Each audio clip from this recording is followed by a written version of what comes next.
Hello, nono ano, tudo bem com vocês? Nós vamos agora para a nossa atividade de inglês desta semana.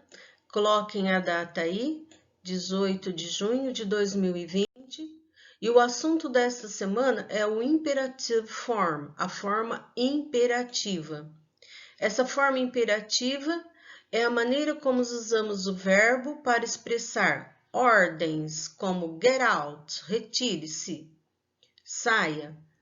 Pedido, come with me, venha comigo. Conselho, drive slowly, dirija devagar. E também usamos para proibição, don't smoke, não fume. Então, nós usamos a forma imperativa da mesma forma que nós usamos em português. Só que no inglês ela é de um jeito mais fácil. Para fazermos a forma afirmativa, nós vamos usar somente o verbo. Nós usamos o verbo sem a partícula to. Porque quando nós temos a partícula to, nós temos o verbo no infinitivo, o verbo sem estar conjugado. Então, por exemplo, to wash. Quando eu tenho to, eu sei que eu estou falando o verbo lavar. Então, quando eu vou conjugar o verbo, aí eu não uso o to. Como aqui nesse exemplo, wash the dishes, lave os pratos. Então, eu estou usando o verbo wash, que é o to wash, é lavar, na forma imperativa. Então, eu não vou usar o to. Então, wash the dishes. A mesma coisa aqui no exemplo com o verbo to come, que é o verbo vir. Então, eu vou usar, para fazer a forma imperativa, afirmativa, só o verbo come, sem o to. Então, dessa maneira, nós fazemos a forma afirmativa do imperativo.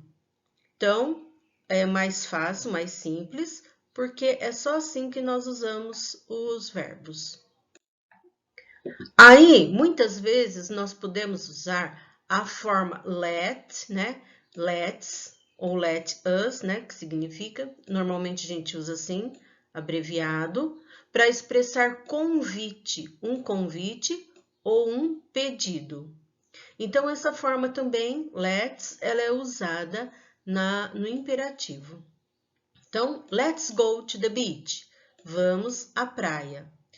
Então, normalmente, o convite, o pedido, é feito com o let's. Para a forma negativa. Na forma negativa, nós vamos usar o don't, né? O don't é mais comum do que o do not. A gente usa a forma abreviada. Então, vamos usar o don't mais o verbo.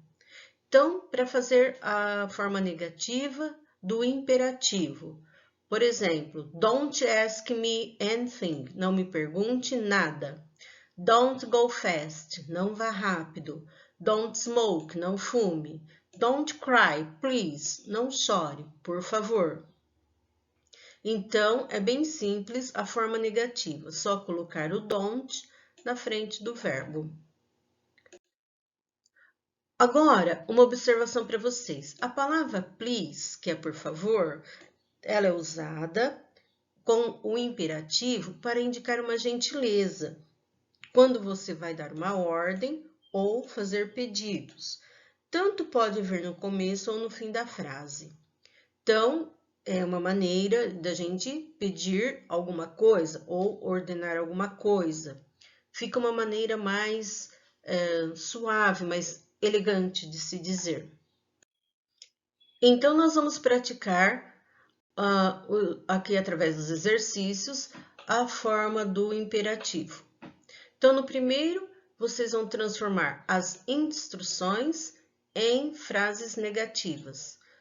Por exemplo, sit here, sente aqui. Então, como que eu vou fazer a forma negativa? Lembram? Vai lá na regrinha. Eu vou colocar o don't na frente do verbo. Então, é bem simples de vocês resolverem essas 4 alternativas. Eu coloco sempre tradução aqui para facilitar para vocês o entendimento. Na segunda atividade aqui, vocês vão transformar as instruções negativas em afirmativas, quer dizer, o contrário, né? Então, don't put your finger here, não coloque seu dedo aqui. Como que eu faço a afirmativa? Eu uso o verbo só, sem nada na frente, né? Na negativa, eu coloco don't. Na afirmativa, não tem nada. Então, também é bem simples, bem fácil de resolver essas 4 alternativas aqui. E a questão número 3, vocês vão adicionar o please na frase, nas sentenças, e também o verbo que está entre parênteses. Então, com o please, vocês sabem que as frases ficam mais educadas, a maneira de se falar é mais educada. Então, por exemplo, aqui eu tenho que colocar o verbo wait, que é o verbo esperar, e o please também. Então, como que eu vou fazer essa frase? Please wait outside. Vocês sabem que o please tanto pode vir no início ou no fim da frase. Aqui ele está no início. Ah, eu não quero colocar no início, quero colocar no fim, tudo bem. Só que aí vocês têm que escrever certinho com o verbo, certo? Então, vocês vão fazer dessa forma essas 4 questões. Então, please, vírgula, e o verbo, ou verbo, e lá no final, vírgula, please. Aí vocês escolhem, tá? Então, mas não posso esquecer do verbo que está entre parênteses, certo? Então, como que eu vou usar o verbo na afirmativa, no modo imperativo? Só o verbo. Não precisa conjugar, não precisa colocar nenhuma palavrinha na frente. Esse modo imperativo é um modo de usar o verbo bem simples, bem fácil em inglês. Eu espero que vocês consigam desenvolver atividades, mas quem não conseguir não tem problema, me chama que eu torno a explicar. Certo, turma? Então, boa atividade a todos e até a semana que vem.